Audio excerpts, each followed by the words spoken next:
Okie dokie. How'd it go this week? Good. We did our practicing. He still has a tendency to want to, walk. Like, he's making it harder for himself by walking, just ahead. Okay. And he has to keep, looking back instead of just, finding that spot where, he can be more aware of my leg instead of, because it's throwing him off sometimes. If I go to turn, he'll miss it because he's, just a little too far ahead. Sure. Come on, bud. He's doing it fine right now. But when we're out walking on the street, a lot of times he'll, Be ahead of you? get ahead. And then what's your number currently? I'm at 45, or 50, sorry. And then what's your number outside? It goes from, almost nothing to, 60 is as high as it's gone. So when he gets ahead of you, what do you do in response? I'll turn. That'll be a moment where I'll turn. Just to see if I can catch him not looking. Okay. And then when you turn, what else do you do? If he doesn't follow, then I nick him. Okay. And just keep walking. Okay. So every time you turn, always tap. Always tap? Yeah. Even if he's paying attention? Well, if he's paying attention, he wouldn't be ahead of you. Because it's slight. Come on, bud.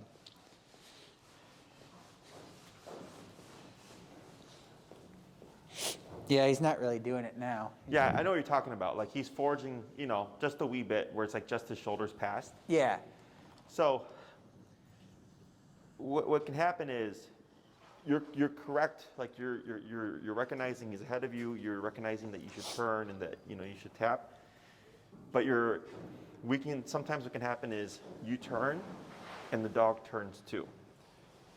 But then as soon as you start going, they forge ahead a bit. Yeah. And then you turn, but then he turns with you. So then, most clients think oh, well, if he's turning with me, I can't correct him. Right. But Which is what I'm doing, because he is turning with me. Yeah. So you still correct him though, because even though he's turning, he's still forging ahead, and that's what's dictating whether or not he should be tapped. Because if let's say you turn and you tap them at 60, and all of a sudden that problem you're describing is gone, right? But what happens is you're doing the correctional turn, but we're laying off the tap. So then he's learning it's not a guarantee, and he wants to if you run a red light with a camera, you're getting a ticket. Mm-hmm. That's it. Right. It's a guarantee, right? But that's the deterrent.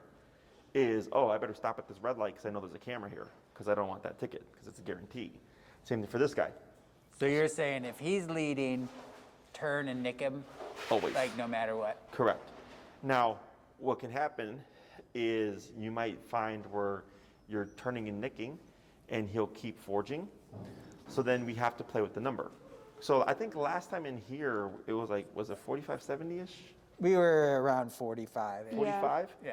So it makes sense that outside he would be higher. Yeah. And it might be higher than 60. Well, it's funny because he also, at this point, after we're out for a little while practicing, I'll turn and he'll act like I nicked him. Oh, Even so though he's I didn't. anticipating? Yeah. Sure, that can happen, like a ghost tap. Yeah. So let's say you're turning and tapping at 60. So I have my 3 correction rule. Every turn and tap is 1 correction. So after 3 turn and taps, if he's still forging ahead, you want to bump that number at about 5-ish levels. Okay. So you'll go 45 to 50 to 55 to 60 to 65 to 70, and all of a sudden you hit 75, and it's wow, Mambo is really good now, and now he's not forging, so I can make those turns, and he's not getting in the way or I'm not stepping on them. Yeah. Okay. So, because his size doesn't dictate the level of the collar, his behavior does. So, if Mambo did something to another dog, and the dog was yeah, you're not doing that, they just bite him. It doesn't matter if it's a 90-pound Doberman or a 30-pound Lundhound or whatever, they would bite him. It's all the same, even though he's a little 8, 10-pound dude. Okay? But for humans, because we're logical, and we're thinking, well, he's only 8 pounds, he's only 10 pounds, he's a little dog, we tend not to. So that's why little dogs have a lot of issues, because people tend to not discipline them like they would a German Shepherd. Yeah. And or they pick their dog up. So that becomes their fix. Oh, my dog barks, not a big problem, just pick him up. but then that's why the behavior gets worse. Okay. So here we're trying to teach them, like, hey, buddy, like, consequence is consequence, and we'll go there if needed. So that 3-turn correction and then bumping 5 levels should help resolve that problem. Okay. Always, if you're turning, like if you're walking and he's walking with you and you slow down and you slowly turn and he turns with you, we don't tap there because he was able to do that. It's when he's forging and you're doing that abrupt turn and the tap to correct them where we do the tap because he wasn't listening in the first place. That's why we're doing the correctional turn. Okay? Other questions? No, I think that's it. I mean, that's really That's just really the only thing that's thing, been- yeah. Like, I wasn't sure how to fix it because I didn't want to nick him. You know, if he was doing good, it's just like it would be easier for him. He was doing all right.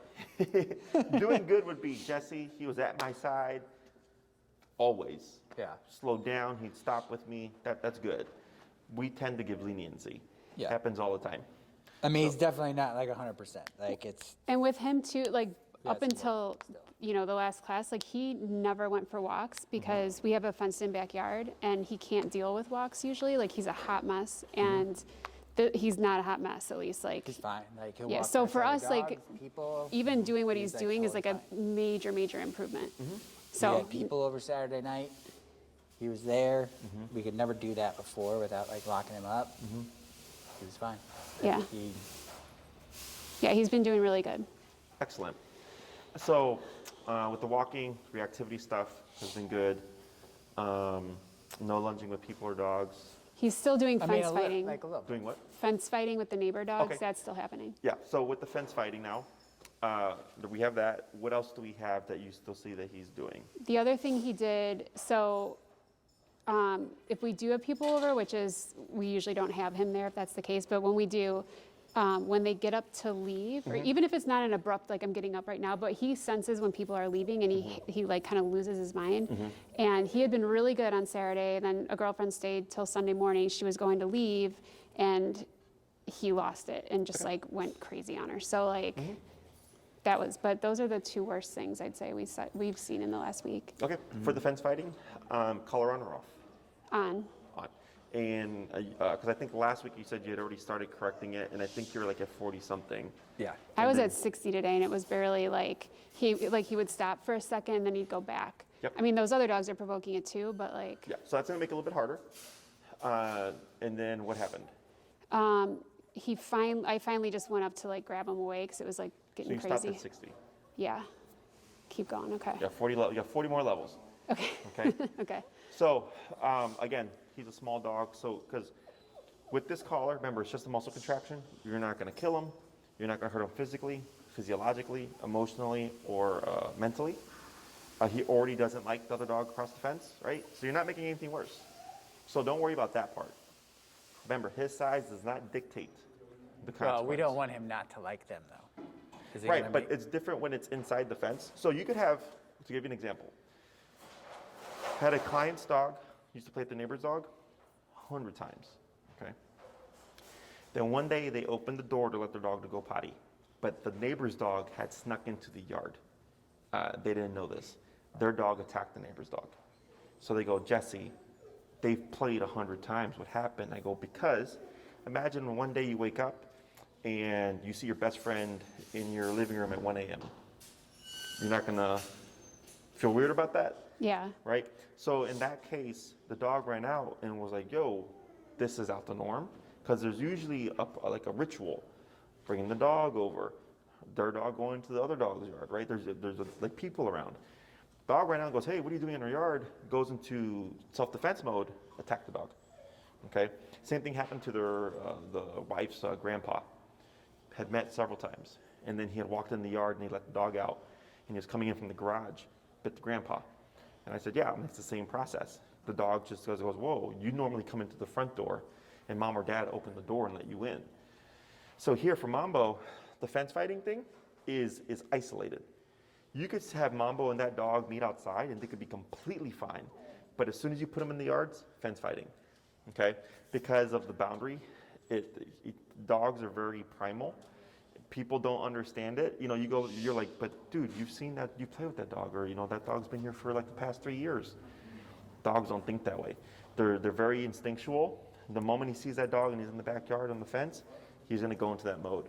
And they can meet outside on leash or off leash at the park and be complete friends. Okay?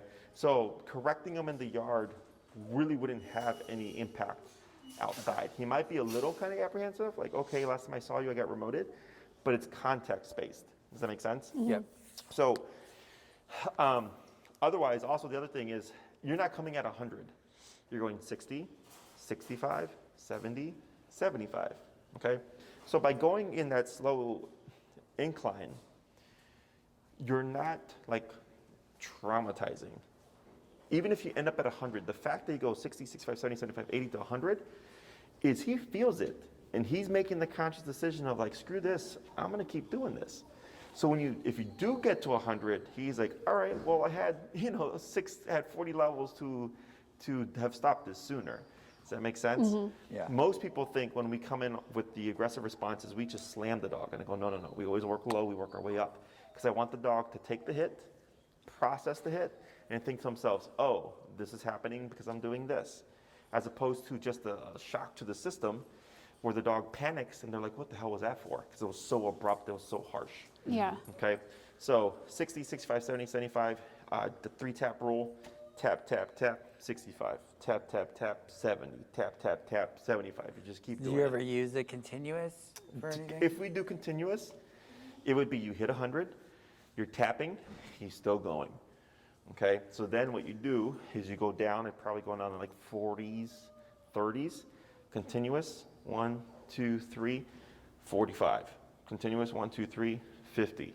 Continuous, 1, 2, 3. Okay. So you pulse it. So you max out the 100 on the short ones first, the and then neck. you would go back and start on Exactly. continuous. And it could Okay. take you 5 minutes.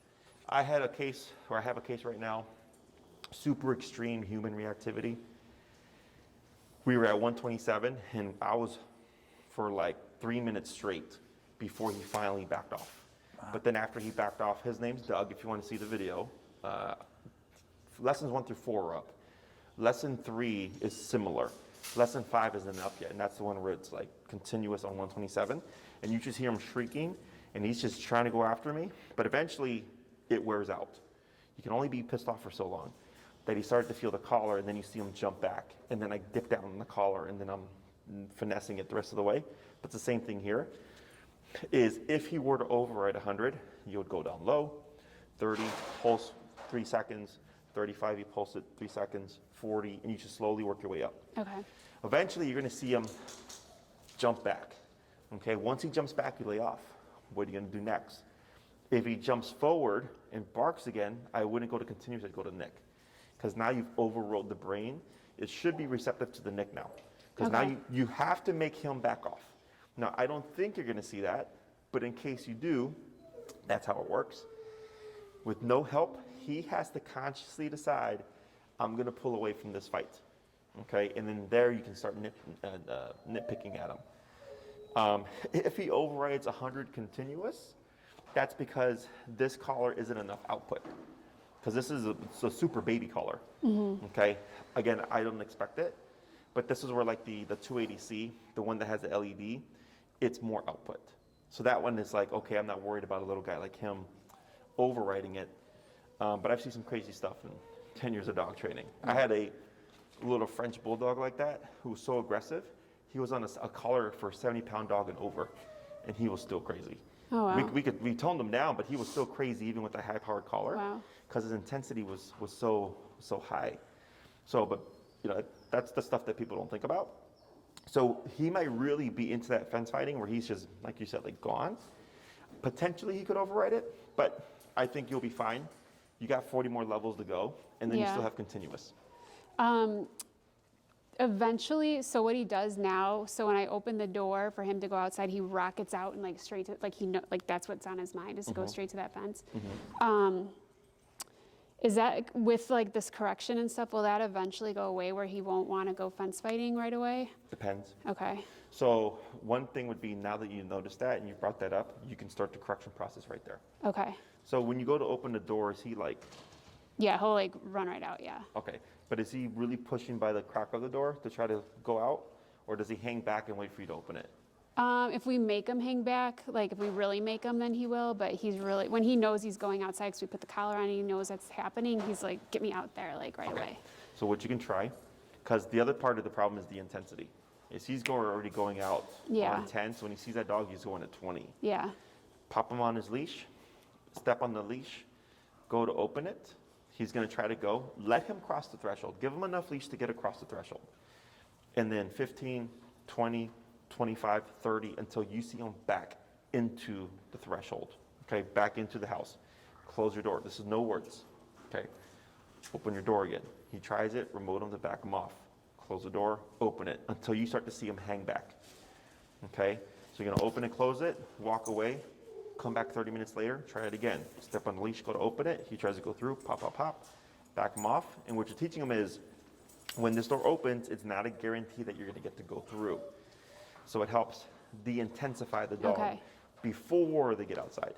Right. So that should make that fence thing even easier, okay? Okay. Now, when it comes to the fence fighting, he'll behave himself when that cop is on, right? Remember, cop on a collar.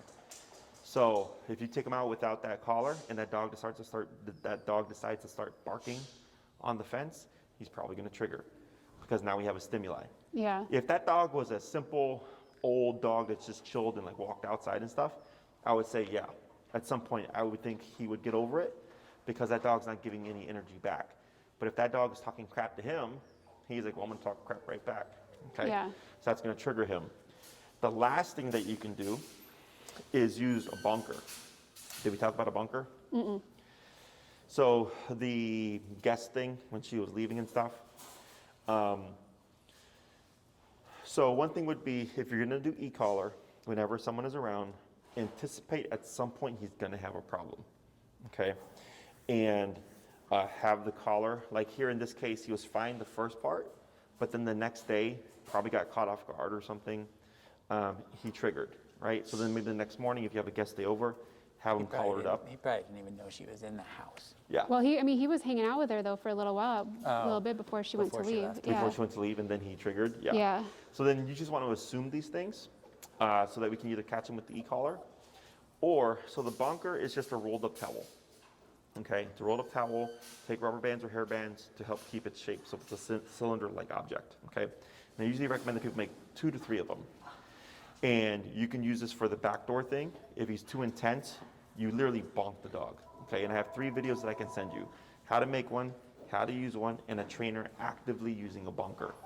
So the problem with the bonker, and the problem with the bonker with small dogs, is because it's now you correcting him.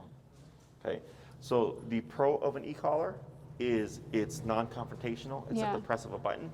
I have intensity without having to be forceful or physical or yelling at the dog, right? But the con is now it's tied to the collar, okay? So for certain things, I'll tell people like within the home that they can use the bonker. What the pro of the bonker is it is confrontational. It is you correcting Mambo. So now it's tied to you, okay? So like here, we correct dogs ourselves. Some dogs are corrected on the e-collar, some we correct ourselves using Cesar Millan methodology, and the corrections are tied to us. So the dog thinks, okay, collar or no collar, you still have a means of correcting me, right? Because dogs, their correctional device is right here. They bite each other. So as long as the dog has a mouth and teeth, there's threat of consequence, right? So here with the bonker, you can use it for the same thing, for the intensity of going out the back door to dial him down. You can technically also use it for the fence fighting, okay? Where if you're trying to, in that context, not be reliant on the e-collar, you can use the bonker to correct them for the fence fighting, okay? The problem is, it's you correcting your dog, and then people feel like they're hitting their dog, okay? But it's like me growing up, I said I was spanked. I've had people tell me like, oh, your mom hit you? I'm like, I don't view it as hitting, I view it as spanking. I view it as being disciplined. I don't view it as abuse or anything like that. But some people do. And that's the tricky part. Because even with these little guys, because it's you physically correcting them, you're gonna be super hesitant most likely in the beginning because of his size. You know, because you're like, well, I don't want to hurt him. But the intention is not to hurt him. The drawback to the bonker could be he gets so intense for something that he needs a super firm correction, but it's disproportionate to his size. Does that make sense? Yeah. So like my Chihuahua, when I got him, and he's 8 pounds, super dog aggressive.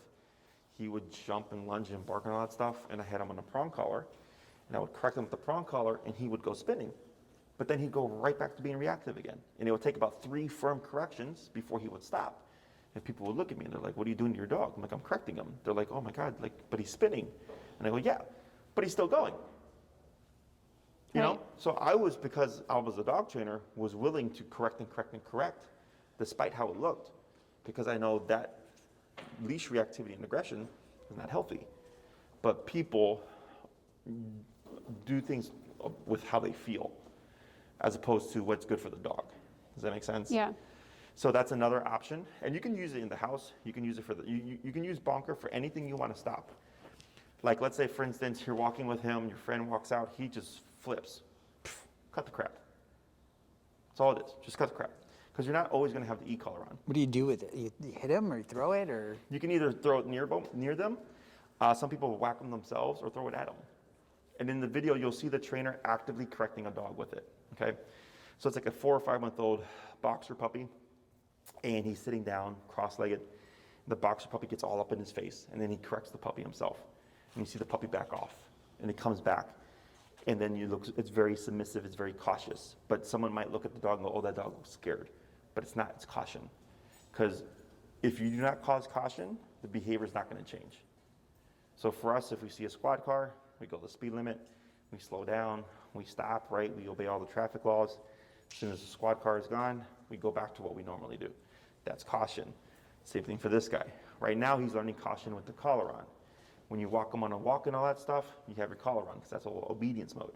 But if it's stuff within the home, he's not always going to have that collar on. At some point, you might get cut off guard because he has the collar off. But he should still technically be corrected. So the Bonker gives you another means of correction to stop the behaviors if you don't happen to have the collar on. Okay? And I use it for all my clients, my puppies and stuff like that. Some people do it, some people don't. But that's your other option. So I'll send you videos to watch to kind of get familiar with it. And then whether or not you do it is personal preference. Okay? Okay. Questions on that? I don't think so. Do you have questions on that? No, I mean, I just foresee his reaction to that kind of thing is like very violent. Like he'll attack it. Oh, sure. So that Oh, if might he's happen. in attack mode, yeah. Yeah, okay, so let's say that happens. Let's say you go to Bonker. So this is where having 3 comes into play. You go to Bonker. And he's like, what? He becomes more aggressive. It might happen again. Well, I think his reaction would be to go after the Bonker, Yeah, but you would have to like correct that. aggressively. You would have to correct that, though. Because even though it's towards the Bonker, it's still him exhibiting aggression. Right. Right? So whether he's trying to challenge you or the Bonker, you would have to correct again.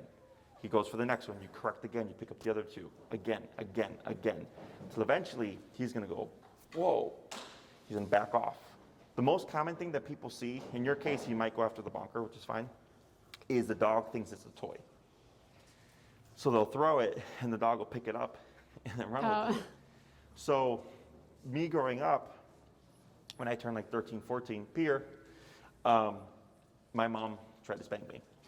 And I started laughing because I was tougher, I was bigger. And she just looked at me and she just kept going. Okay. And at some point I was like, oh shit, like this hurts. And I started crying. And she's like, is it funny anymore? I said, no. She's like, all right then, now you've learned your lesson. Okay. So she tried to give me consequence. I thought it was a joke. And she was like, this is not a joke. So in that scenario, when it's a dog that thinks it's a toy, it's the same approach. I'll tell them you'll throw it once. Your dog's gonna think it's a toy. You're gonna keep correcting. And at some point, your dog's gonna go, this is not a game. And they're gonna back off. And then all of a sudden, it happens all the time where the client will go, man, Jesse, I did what you said. And my dog backed off. And now they're like, Bonker, nope, we're good. Don't want any problem with it. In his case, if he becomes aggressive, you just have to beat his aggression. So in his world, It's just tough with him. Like he's like wild. I think we told you, like if he doesn't have the collar on, he jumps up on the couch and sees somebody outside, he takes it out on the couch, on the pillow, on a blanket. Like yeah, correct all that. if you went to like, got near him, he would go after you. So I guess I gotta see the video of the Bonker because I just see it as like Yeah, I bring that near him and he forceful. just He's just like, ah, yeah. like after he's that thing. forceful, for sure, right? So again, you're not trying to hurt him. but you have to get the point across. So for this guy, like let's say he challenged like a 100-pound German Shepherd. Someone would think like the 100-pound German Shepherd would win. Well, no, it all comes down to personality type. If he's tougher personality-wise than the German Shepherd, you're gonna take the German Shepherd down. They don't care about each other's size. They don't really recognize that, right? So when you go to correct them, his intensity may be up there. You know, just because he's small doesn't mean it isn't, right? But you have to be willing to follow through and back him off at his own game, okay? I had a case that came, and it was a 15 to 18-pound Shih Tzu mix. They had just adopted him, and the rescue was so desperate for them to keep this dog because he had been returned so many times. They sent the dog to me. This rescue is completely anti-me. Okay, they don't do e-collar and stuff like that. They're like, go see this guy. They bring the dog to me. The dog was attacking the husband. The dog was attacking anybody that came into the house. Okay, the husband couldn't even walk into in his own home. The dog would attack him. And I saw them, and he tried to attack me during the consultation. Started attacking my foot and stuff, but I had a boot on, so no problem. And they left him here for boarding before they could start. And they're like, we don't know where we can leave him. Can we leave him with you? I said, sure, he's only 18 pounds, no problem. He's here, and they wanted me to do some training with him while he was here. So I was like, all right, well, I got to put the collar on this guy, and it's probably not going to go well. Sure enough, I bring out the e-collar. I go to put it on him. He goes full-on aggression mode, okay? So I have my sleeve, and I'm just touching him with the sleeve, and he's attacking the sleeve. And I'm trying to wait him out, because at some point, the dogs will stop. For like 3 to 5 minutes straight, he just keeps attacking the sleeve. I'm like, okay, you're one of those guys. You're not going to give this up. So then I go to put the collar on, and so he goes to attack me. And as he charges me, I gave him one firm punt, boom, right there in the sternum. He backs off. He comes to attack me again. And I had to keep walking into him, punt, until about the 6th to 8th kick to the chest. He finally went, yep. He went to the corner of the pen, sat down, dipped his head, and I put the collar on him, leashed him up, no problem. Because he, for so long, had gotten away with attacking people, and they go, small dog. No one corrected him back. So he never got bitten, so to speak. Mm-hmm. So when the owners came, they asked me, like, oh, how the hell did you get the collar on him? I said, this is what I did. And the dad goes, I can do that? I'm like, well, he's gonna bite you, so why can't you defend yourself? Does that make sense? Yeah. So I'm not trying to make a fight. But the dog doesn't know better. And people may say, well, you're human, you know better. I'm like, I do, but I also understand the dog doesn't know better.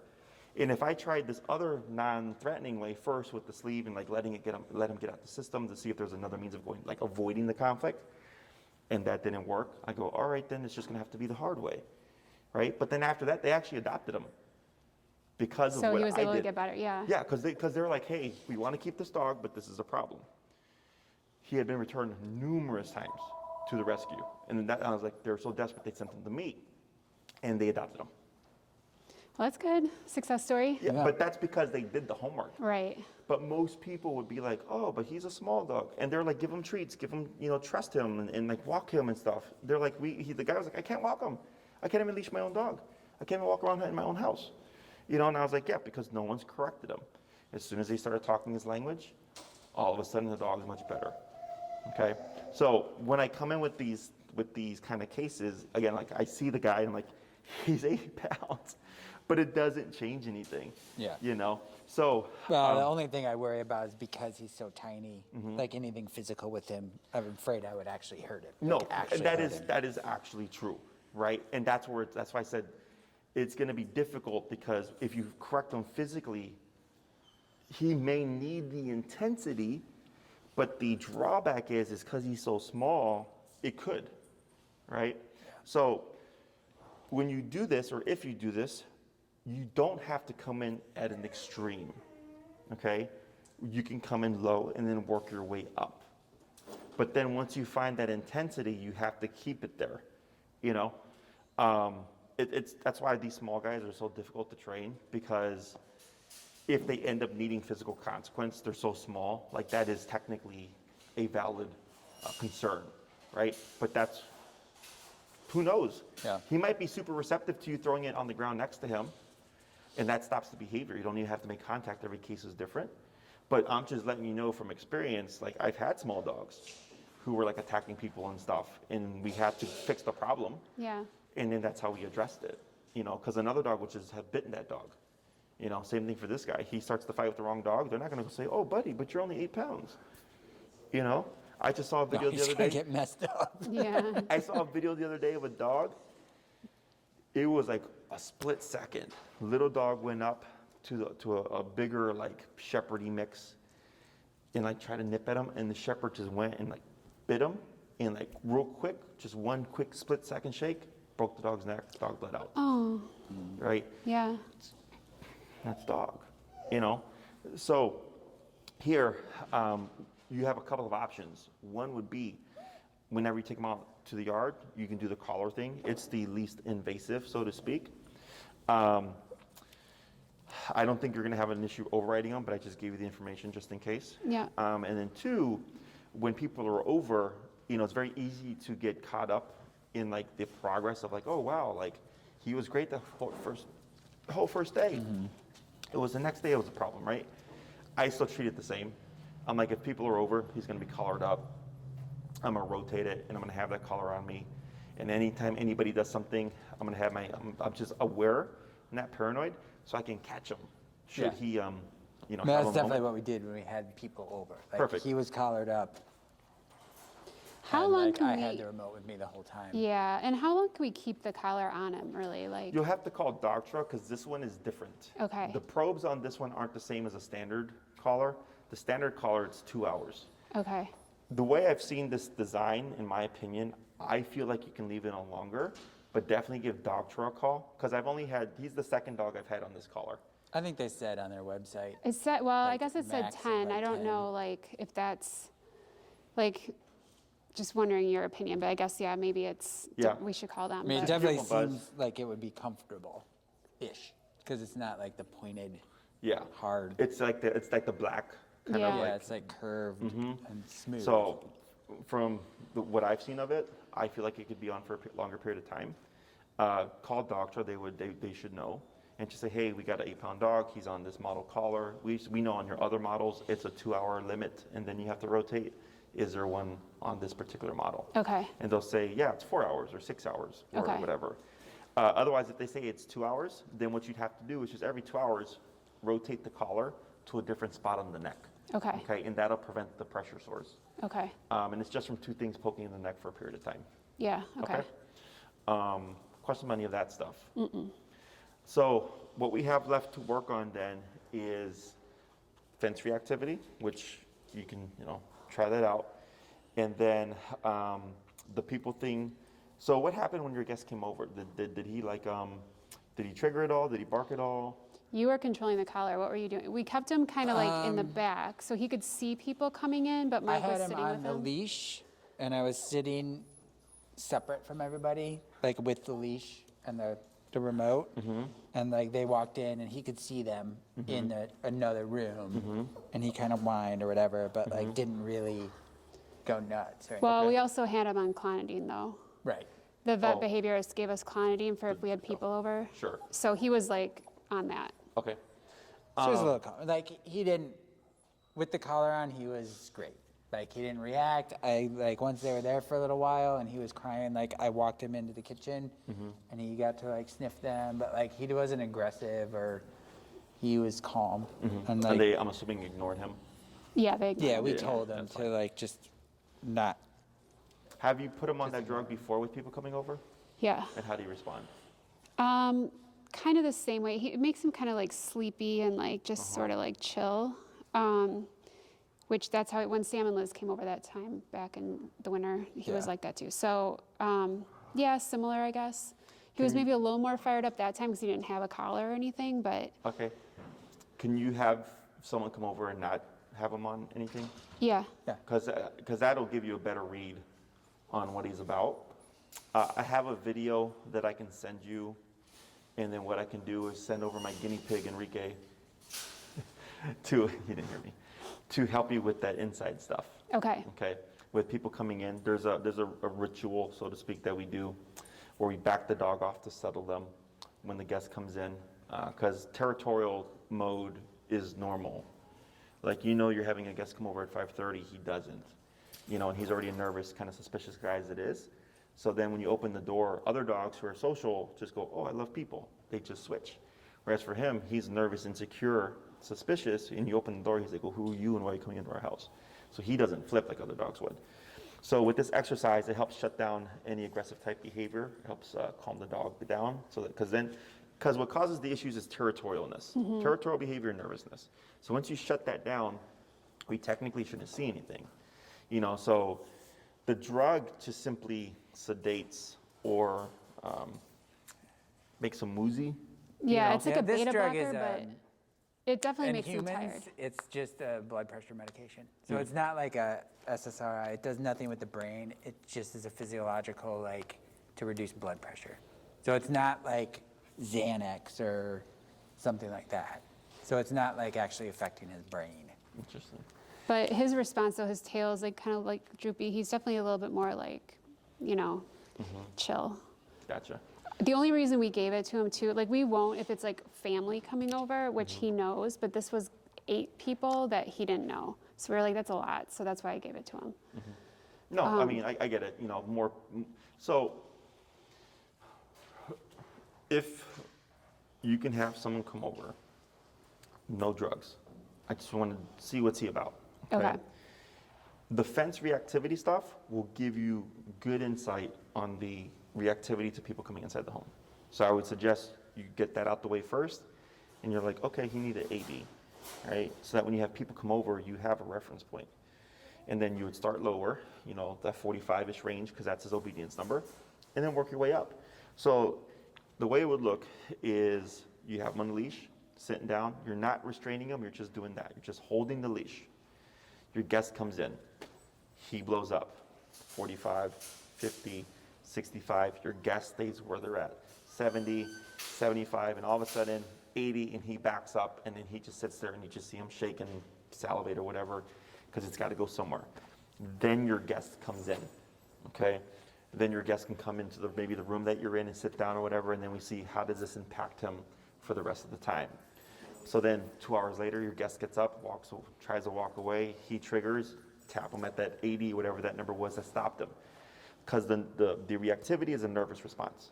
Okay, someone moving, triggering the brain, it's super common. So we always want to anticipate that when something sudden happens, he's going to trigger. Okay, so then it's stimulus, response, correction, and then response again. So what you have to do is break that habit. So it's like someone who smokes a cigarette, right? You start off with 1 cigarette, and then maybe you smoke a cigarette after you eat lunch, and then after dinner. All of a sudden, you're smoking cigarettes all these different times. And then when you run out of cigarettes, and you've just had lunch, and you're craving it, it's because you've had that habit built into you, right? So then in order to stop that, you have to have, as a human, we can proactively address ourselves and say, instead of having a cigarette, I'm going to go for a walk, right? He doesn't have that. You have to create it for him. So it's stimulus, response, correction, right? And if it's the appropriate correction, the brain, like you're going to see him back off, and then the next time someone gets up, you're going to see him do this and then this, because he's thinking, reaction, but then he's going to think about the 80, and then he's going to go back like this, and he's going to self-regulate, and that's how we start to get the brain to control itself, because he's thinking, if I blow up like this, this is going to happen. So I want to see if I can avoid that. And that's how we start breaking those habits, okay? But it has to be at the number that's going to not only just stop him, but resonate so that he can learn to self-regulate in the future. Okay. So if every time someone moves, he triggers and you tap him and he stops, but you always have to tap him, it's not doing anything. It's stopping him, but it's not getting him to think to himself, I shouldn't do that again.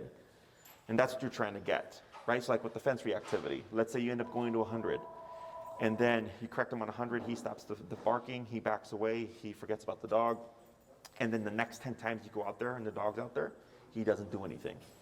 So not that only did 100 stop him the one time, the next 10 times it prevented him from being reactive. Then the 11th time he's reactive, 100 again. Then he stops. And then I have 20 times of going out and he's non-reactive. Because that's how it works. You should see a bigger gap between your corrections, okay? So like last week we did the healing stuff, and then if I'm heard correctly, we've not seen anything on the walks. Is that correct? For Anything reactivity? Reactivity? Nothing intense. No, nothing intense. There was like a rabbit last night, Okay. like really close. I mean, like about this close, and he was like, "I want to go after that rabbit," but he like knew he shouldn't, so he just usually he would go crazy. He didn't go crazy. He was just like kind of, "I want to do that, but I know do I the same shouldn't." thing. Yes. Like spot a squirrel that's like 3 feet away, and he like is like, Okay. no, I'm not gonna do it. So that's how it should feel, right? Where it's like, oh wow, like we did this thing here, and then when we went on our walk, it was a drastic improvement, right? Yeah. It should feel the same way when you address like fence reactivity. We're gonna say, man, yeah, I tapped him at 100, 2 times, but for the rest of the week, I've not had to do anything. Yeah. It should be a pretty big gap. And he's It's gonna make interesting because his mistakes. behavior is different when I let him out. Yeah, he's worse with me than he is with him. What do you It's do like different? he knows. I don't know. Like I actually don't know. Has this always been like that? He's also more protective. Like if I'm holding him and Sure. something's going on, he's more protective over me and Mia than he is with you. Yeah. But like when I let him out, his move is like he stops at like the top of the stairs and like looks over at the neighbor's house to see if they're out there, and then he runs out there. But he doesn't like. He doesn't Charge out. charge and attack like. It could be the times because I'm taking him out first thing in the morning. Could You're be. taking him out midday, so I don't know if like it has to do with timing. Like he's woken up and he's fired up, or like I don't know. Yeah. But he is I definitely haven't more. had to like nick him at the fence for a while. Oh man, yeah, and I because- have to like crazy, so I don't know. Yeah, it's not uncommon. It happens if like one person babies a dog more than the other. It can also be sex because he's a male, you're a female, and he feels like he doesn't see species. He just sees sex, male or female. And that can be another reason. If if I'm working with a couple, one person gives more leniencies than the other person, you're going to see a shift there. That's why I say it's like having a kid, like a 3 to 4 year old kid. That's his learning capacity. So like me growing up, my mom's super strict, behaved myself. With my grandma, I got away with stuff. If I was with my mom and my grandma, I knew I could press the boundaries because my grandma would override my mom. That kind of dynamic, yeah. dog. Okay, so but you just have to maybe compensate a little, and your numbers might be different. It's not uncommon. Okay. The main thing is that you just do it, because the longer it's like, well, I don't want to go past 80. Well, then we lose another week. Right. Because then if okay. it is a problem of like, yeah, Jesse, I was at 100 continuous, this guy kept going. I'm like, all right, well then there's something there. I got to figure that out. But so I would just one day go out when you know that dog's out there and just commit and get it done and go, okay. And then the next time the dog's out there, let him out again. And then have everything ready. Because if you always go from like 40 to 100, he's going to take 40 to 100 to be reactive.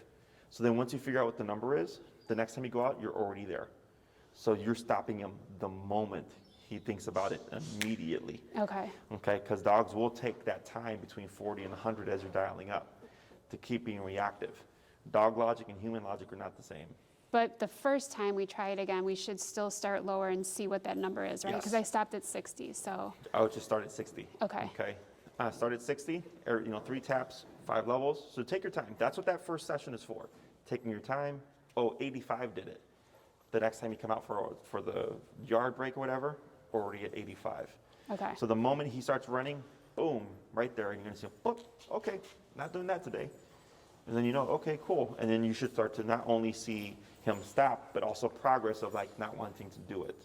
Okay? Yeah. And then take that number and you can apply it to someone coming over with him not on any kind of medication, only on the leash. You don't want to pull him back because pulling back creates more reactivity. You're just going to hold your leash like that, nice and relaxed, okay? So that when he backs off, there's no tension be applied to him, because pulling back will tell him to be reactive, and then tapping tells him to not be reactive. So then we have conflicting Yeah, messages, and then it gets confusing. But Okay? if he's like so if he's holding the leash nice, but then like he starts lunging at the person coming in, just let him like lunge but tap. Okay. You're just going to hold your hand like that, so you're anchoring. Okay. And then you're going to see him back off when you hit the appropriate number. Similar to the fence. When you hit the right number, you should start to see him back off. And it's not enough that he backs off and is growling at the fence. Like, he has to back off and lose interest. Yeah. Okay? Okay. So if you still see him staring at the fence, you would correct that as well. Yeah, because that's what like he will back off and walk away for a minute, and then he'll come back. Yeah, You boom, know. right there. Okay. Again, any Yeah, interest. that's the thing I'm curious about. Is like, so when the other neighbors come out, he runs the fence. Like you could tell he's wound, but he's controlling himself, like not barking or anything, but he's wound. Should I be Correct, that's it. correcting him for that? Okay. Yeah, because if he was controlling himself, he would not be doing that. Okay, he should. I guess I should say he's keeping himself from barking, Yeah.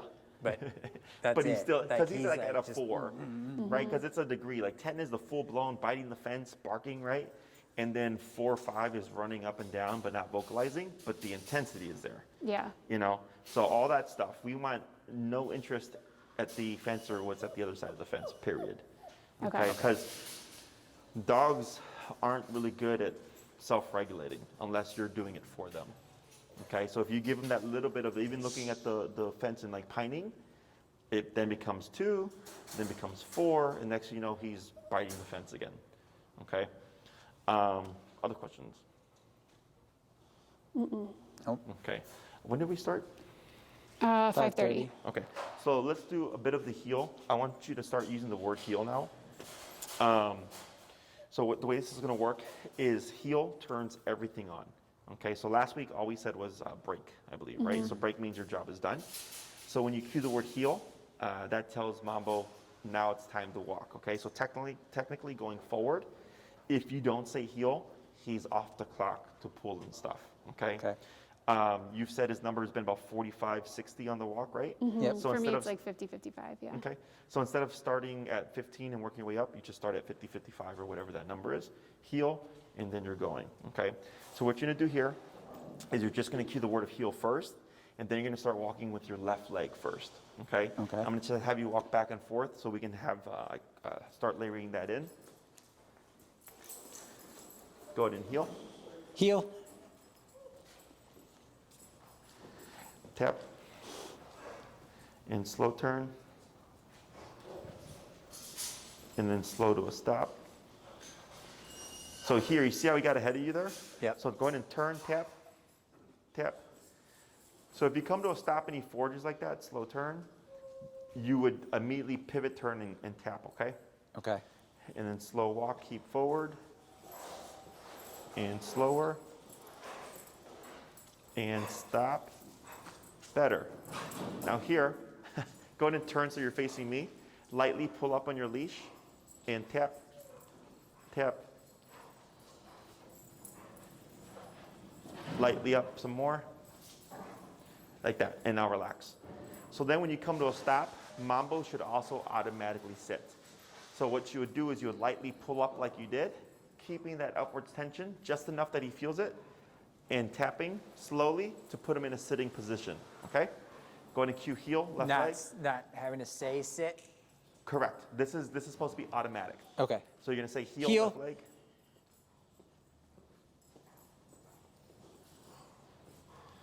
Good. Go ahead and slow turn.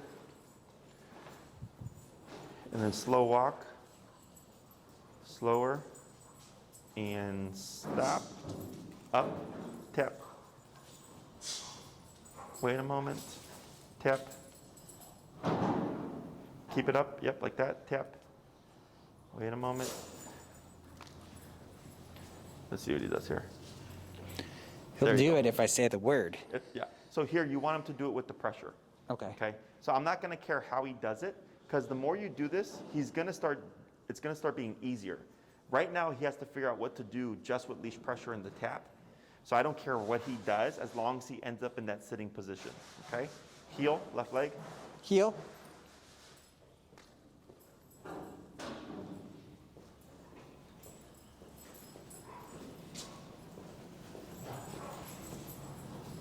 Good turn. And then slow to a stop.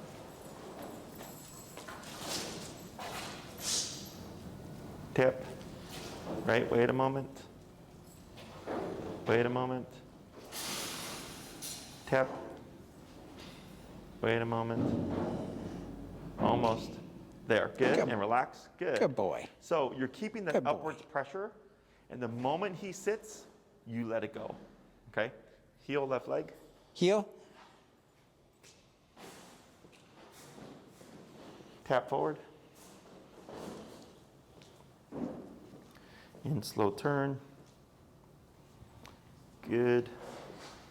And then slow down to a stop. Good. Tap up. Good. Wait a moment. Tap.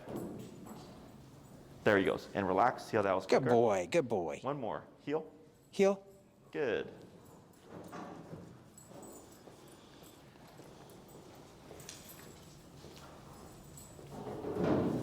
Good. Slow turn.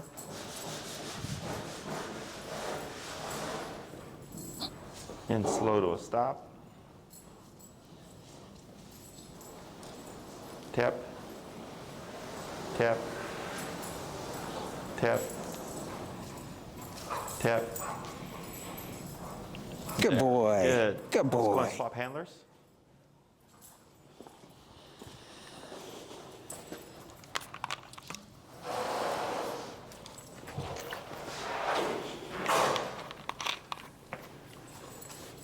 Good. Heel. Okay, start. So you're gonna say heel and then left leg. Heel. Good. And relax your arm. Good.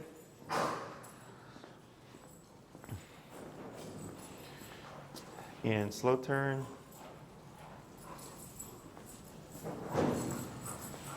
And slow to a stop. Good. Tap. There you go. Good Good. boy. Heel. Heel.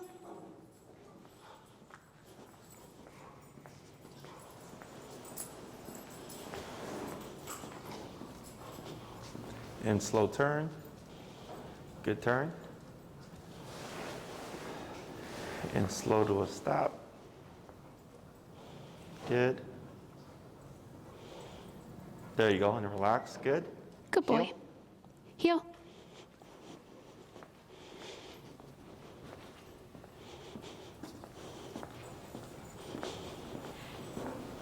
Good. Slow turn. Good turn. And slow to a stop. Tip. Good. And relax. Good. Good One boy. more. Heel. Heel.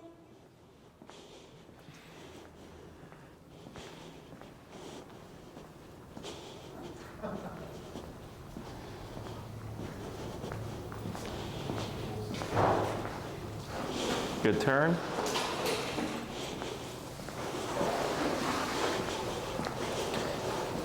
And slow to a stop. Tap. Tap. So you see how you're bobbing your leash? You're gonna keep it up. There you go, like that, and then relax. So you keep your tension up and you tap until he gives you the sitting position, and then you'd relax. Okay. So what you're doing is you're like bobbing like this, so it's pressure off. Oh, I pressure see, off, okay. Right? So it's pressure on when we need him to do something, and then once he sits, pressure off. Okay. Okay? And you don't have to do a whole lot, just enough where you feel the tension, and then the tap is what gets him to go into it. So the first few that you did, he kind of overreacted, right? Because he's like, what am I supposed to do? But then as we continued it, it started getting easier and more straightforward for him, because he had figured out, when I put my butt down, when I feel this and this goes off, everything goes away, okay? So now when you walk with Mambo, after he's done with his potty break or whatever, you'd want to cue the word heel first and then start your walking, okay? When you come to a stop, it's expected that he automatically sits.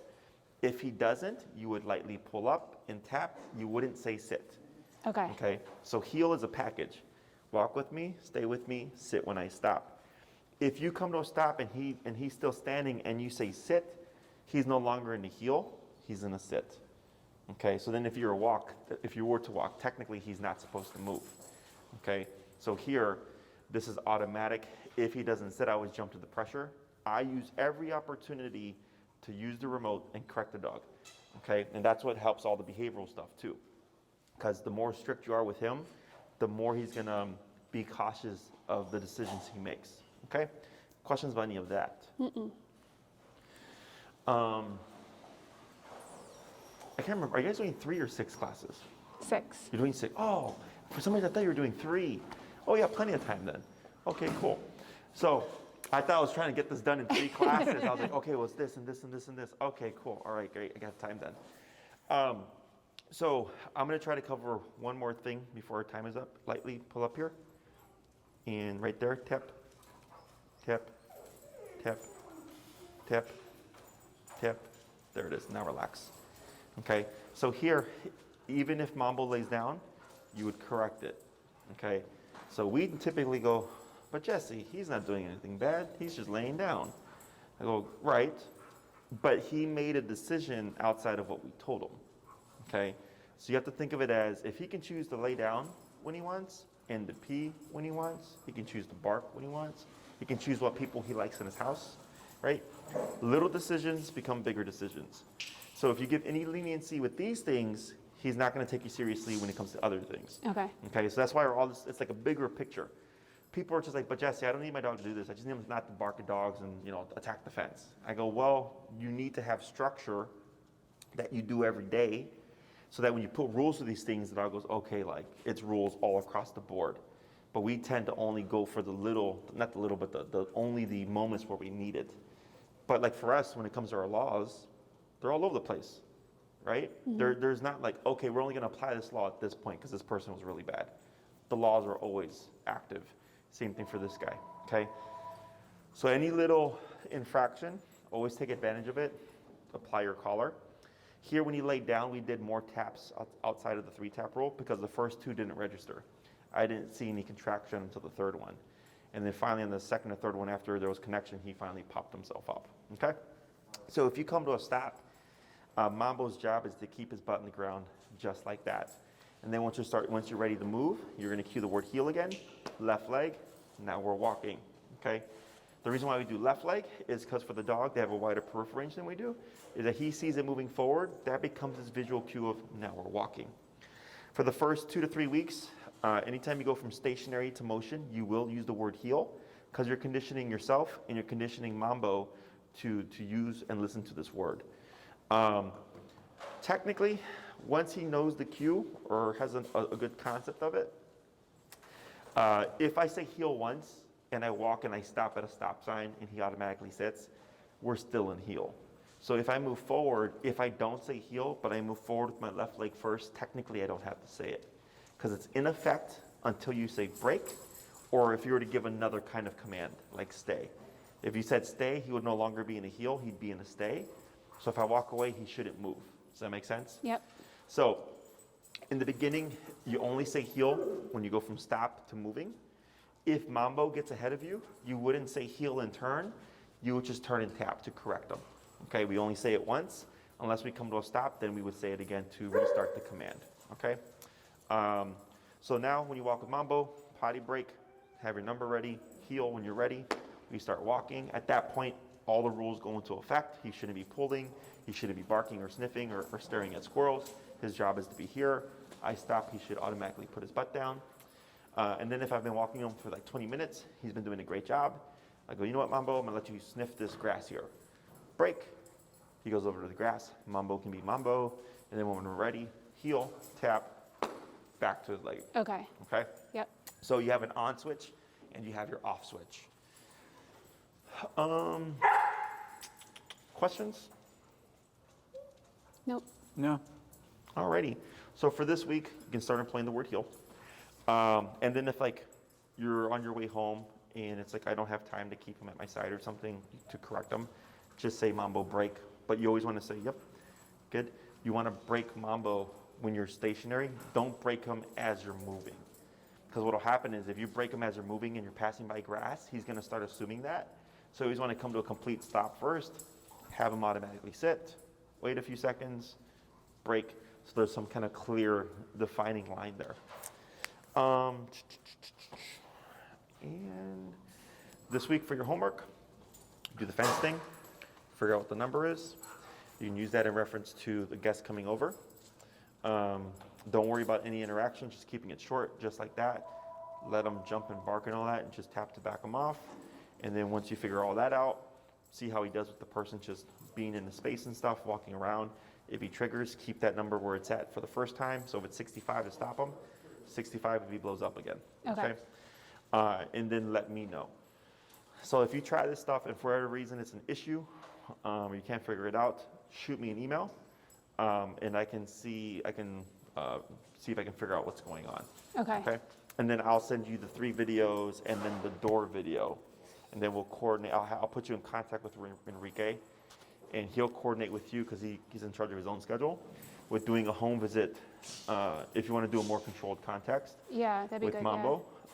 Enrique can go over and help you with that. Yeah. Okay. And yeah, pretty much it. All right. Questions? You got it? Nope, I got All it. right. Okay. And if you don't hear from me within a day or so, feel free to shoot me an email as a reminder. Okay. Because I have a couple more visits after you.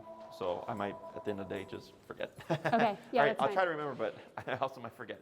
And Okay. next week, I worked with Maria on this, but we're not coming Monday, we're coming Friday. Okay, that's fine. Okay. Yeah, I don't look at my calendar until the day, so